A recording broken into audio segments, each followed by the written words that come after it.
कितने तेजस्वी लोग हैं हमारे पास, कितने शानदार विचार रखते हैं।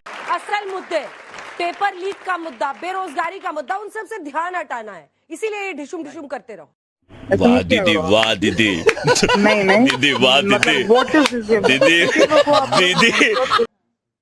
हमने उत्तर प्रदेश में पहले जब ये अपनी सरकार में थे 2 एयरपोर्ट्स थे फंक्शनल, हमने 10 बना दिया। हम इस पर भी बात करेंगे, लेकिन अगर ये सोचते हैं कि उसके साथ साथ हम माफिया को छोड़ दें तो हम छोड़ेंगे नहीं। उत्तर प्रदेश में जब ये थे वहां पर बिजली का जो था मेगावाट प्रोडक्शन वो 56,000 था, हमने 88,000 कर दिया। लेकिन हम इस पर बात करने के साथ साथ सुरक्षा व्यवस्था पर बात करेंगे। अभी प्लीज रुकिए, अभी प्लीज रुकिए। इसके अलावा अगर अपनी बीच में अभी रुकिए ना, इसके अलावा प्लीज आप तो ऐसे हम जीडीपी पर भी बात करेंगे, हम ईज ऑफ डूइंग बिजनेस पर भी बात करेंगे, हम मैन्युफैक्चरिंग पर भी बात करेंगे। इसके अलावा हर एक चीज पर हम बात करेंगे। और रही बात परीक्षा, रही बात परीक्षा की, 32 लाख परीक्षार्थियों ने अभी परीक्षा दी है उत्तर प्रदेश में। बिल्कुल एकदम कोई भी नकल, कोई पेपर माफिया कोई नहीं आ पाया। उनके क्षेत्र में राजस्थान में अभी एक परीक्षा हुई थी इनके समय में, वहां पर जो पेपर लीक वाला व्यक्ति था उसको सलमान खुर्शीद जो है बचाने पहुंच गए। उसका बताइए क्या किया जाए। आप ही के जो केंद्रीय मंत्री हैं वो लोग पेपर लीक वालों को बचा रहे हैं, उस पर जवाब दीजिए ना। हमने तो करा दी परीक्षा। तेरा बाप यहाँ छोड़कर गया था कि तेरी माँ? बिल्कुल सही तरीके से, लेकिन आपको भी करानी पड़ेगी। लेकिन इसके साथ साथ अगर आप ये सोचते हैं कि हम इनके माफियाओं पर बात नहीं करेंगे तो माफ कीजिए अनुराग भदौरिया, आपका जो एक्सटेंडेड परिवार है ना, आपके जो अतीक अहमद, मुख्तार अंसारी जैसे 84 लोग हैं ना, हम इनको बख्शेंगे नहीं, इनको नहीं बख्शेंगे। कितना भी दर्द होता रहे इनको नहीं बख्शेंगे। उठा ले रे देवा, उठा ले रे बाबा, मुझे अमीर को नहीं रे, ये 2 गरीबों की बात होगी। इसी प्लान पर तो योगी फिर से जीत के आए ना। अरे रुकिए ना, इसी प्लान पर वो जीत के आए ना। कानून व्यवस्था सबसे बड़ा मुद्दा बना और लोग ये मानते थे कि समाजवादी, हम लोग भी थे जिस दौरान विधानसभा चुनाव हो रहे थे, लोग ये मानते थे कि समाजवादी पार्टी के दौरान जिस तरह की कानून व्यवस्था थी उसको योगी ने बहुत संभाला है, सुधारा। आप में से कितने लोग उत्तर प्रदेश के हैं और शाम को सत्संग में जाते हैं?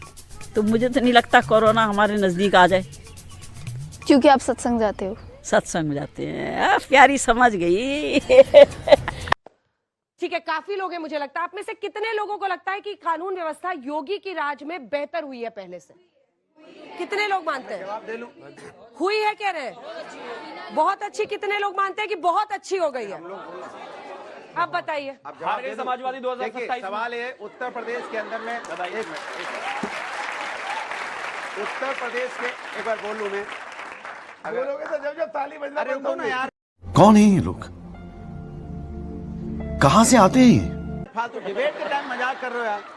मैं कह रहा हूँ उत्तर ये प्रदेश बच्चे कह रहे हैं। अरे वो आपने सर्वे कराया है, आपको मुबारक है, मुझे बोलने दीजिए। हो गया सर्वे पर सवाल। अब मैं अपनी बात कह लूं। मैंने कहा कि उत्तर प्रदेश के अंदर में, उत्तर प्रदेश के अंदर में जब से योगी सरकार आई है सबसे ज्यादा नकल माफिया पैदा हुए हैं। पर्चे लीक सबसे ज्यादा इसी समय हुए हैं। जो कमरों से लटकते थे सब भूल गए। सुन तो लीजिए, 63,000 महिला उत्पीड़न प्रत्येक साल इसी सरकार में हुआ है। सबसे ज्यादा इस सरकार के अंदर में अवैध निर्माण हुए हैं। सबसे ज्यादा रोडों के गड्ढे इसी सरकार में देखने को मिले हैं और प्रभु राम के मंदिर में भी पानी टपका है। ये भ्रष्टाचार की सीमा रही है उत्तर प्रदेश के अंदर में। क्यों लगता है? मेरी बात, शाबाश बेटा, बहुत बढ़िया। तो सुनिए, मैं पूछ रही हूँ आपसे, मतलब देखिए छवि भी बहुत बड़ी चीज होती है ना। छवि के शिकार एक और खड़े हैं। इधर हो जाए, मैं जवाब। हाँ तो आप ही से पूछ रही हूँ। इनको बहुत बोलने का शौक है, आप बीच में ना। मेरा सवाल पूछे। सवाल ये है कि इन बच्चों को ऐसा क्यों लगता है, फिर ये आंकड़े हैं, ये नंबर्स हैं, आप सब गिना रहे हैं, इन बच्चों को ऐसा क्यों लगता है कि कानून व्यवस्था समाजवादी पार्टी के दौरान से बहुत ज्यादा बेहतर हुई है? बच्चे समझ गए हैं कि यहाँ पे क्या बोलना है। वोट देते टाइम हमें 43 सीटें देते हैं, इनको 33 देते हैं। ये भी मान लीजिए आप, वोट हम ही देते हैं ये, तभी हम 43 सीट उत्तर प्रदेश के अंदर में जीते हैं, क्योंकि इनको पता है यही है जो युवाओं की बात करेंगे, रोजगार की, महंगाई की, शिक्षा की, किसानों की बात करने वाली समाजवादी पार्टी है। हमने लैपटॉप दिया, मेट्रो का सपना समाजवादी ने उत्तर प्रदेश में दिखाया है। हमने यहाँ पे लैपटॉप लोगों को देख के एक्सप्रेस वे बनाए हैं, हमने मेडिकल कॉलेज बनाए, हमने पुलिस सिस्टम मजबूत किया है। इन्होंने क्या किया? हमारा 100 डायल को 112 कर देंगे, बस इतना करेंगे। उसका नाम बदल देंगे या नंबर बदल देंगे, ये इनका काम है। नाम और नंबर बदलना इनका काम है। काम सिर्फ समाजवादियों का बोले 30 सेकंड के लिए। तूने चोरी किया ना? साले। अच्छा तेरे को कुछ लगा वगैरह नहीं ना? तो फिर इतना जोर से काय कुछ चिल्ला रहा था? स्टाइल है बाबू भैया, राजू का स्टाइल। ये बाबूराव का स्टाइल है। कुछ बोलना चाह रहे देखिए मैं तो एक बात कह रहा हूँ, भदौरिया साहब ने सीधा प्रश्न बच्चों पे ही लगा दिया कि ये इनका तो कुछ और है, उन्होंने मुझे वोट वोट हमें दिया। वहाँ मिलती है, समझ नहीं आ रहा क्या कहना चाहते हैं। हो गया। अरे सीधी सी अंजना जी, सीधी बात है, 10 विधानसभाओं के चुनाव होने हैं, समाजवादी जीत गई, बोल दो। उसे जीतने के लिए दोनों तरफ से बात हो रही है, और जो विपक्ष आप की क्या कर रहे हो? जो विपक्ष की भूमिका दोनों तरफ से तुम्हारी बात हो रही मायावती जी भी 10 सीट पर लड़ रही हैं। आप लोगों के साथ गठबंधन हुआ अच्छा ठीक है। नहीं है तो आप ही लोगों को खामियाजा होगा, एंटी बीजेपी वोट्स बटेंगे तो। दिख गया अभी लोकसभा के चुनाव में कितना वोट मिला, ये उत्तर प्रदेश ने देख लिया। 44 सीट भारतीय जनता पार्टी हारी।